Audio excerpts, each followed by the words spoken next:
Піл мен арыстан. Бірде піл мен арыстан сапарға шығыпты. Жүре-жүре бір өзенге жетіпті. Өзеннің арғы беті батпақ екен. Мына судан өту маған қиын боп тұр. Ал батпақтан оп-оңай өтер едім, дейді арыстан. Мен судан оңай-ақ өтер ем, бірақ батпақта жүре алмаспын, дейді піл. Ойласа келе, екеуі былай келіседі. Піл арыстанды судан, ал арыстан пілді батпақтан арқалап өтпек болады. Өзеннің орта тұсына келгенде құлап кеткем деп қорыққан арыстан пілдің жотасына тырнағын қатты батырып жабыса түседі. «Ау, достым-ау, тырнағың батып жатыр», дейді піл. «Тырнақтың өзі жабысу үшін керек қой», деп жауап қатады арыстан. Олар судан өтіп батпаққа шығады. Енді арыстан пілді арқалайды. Батпақтың ортасына келгенде құламауды ойлаған піл тұмсығымен арыстанды орай қысып алады.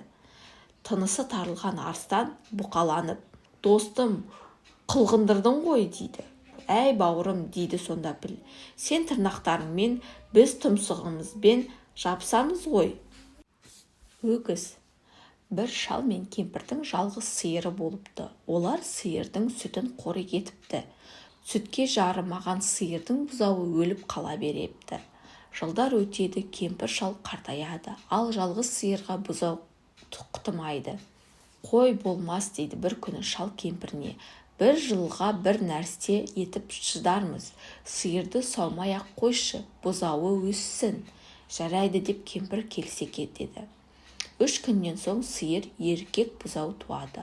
Бұған қуанған олар қанша тарықса да сиырды саумай сүтті бұзауына береді. Енесінің сүтін бір өзі еміп өскен бұзау үлкен өгіз болады. Келе-келе ол өзінің семіздігіне масаттанады. Оған мынадай ой келеді: осындай зор денем мен сиырлардың арасында жайыламын. Жоқ, бұл маған ыңғайсыз. Мен түйелерге қосылайын. Сөйтіп өгіз түйелерге қосылады. Өзін ерекше сезініп жүрген ол барынша түйе болуға тырысады. Түйенің жеген шөбін жейді, шөлге кетіп, сортаң жерді жайлайды. Ақырында шөлге шыдамай, іші ауырып: «Қой, мен жылқыларға барайын, олардың тіршілігі жеңілдеу болар», деп шешеді. Енді өгіз жылқыларға қосылады, бірақ бұл да оған жайлы тимейді. Үйірден қалмайын деп жүріп, ала өкпе болады.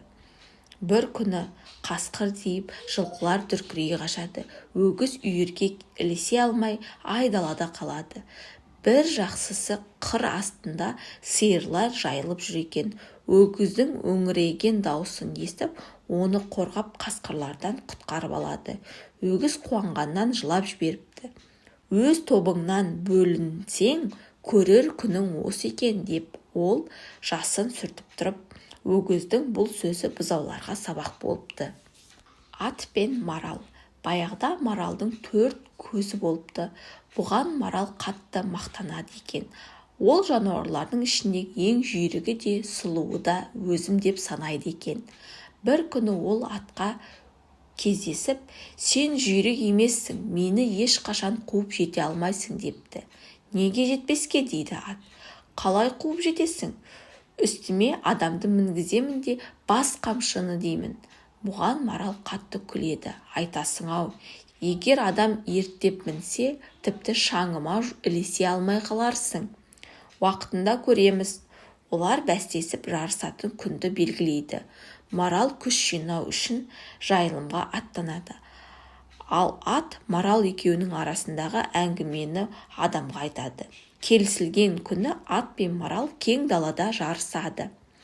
Әуелі марал алға шығады, бірақ адам қамшыны басып жібергенде оны қуып жеткен ат басы бозады. Өкініш пен ызаға булыққан марал қатты жылайды. Бұлаудай болған 4 көзінің 2-і ағып түседі. Маралдың 2 көзінің астында қалған белгі сол ағып түскен көздерінің ізі екен. Содан бері ат адамның қасында қалып, оған мінсіз қызмет етіп келеді.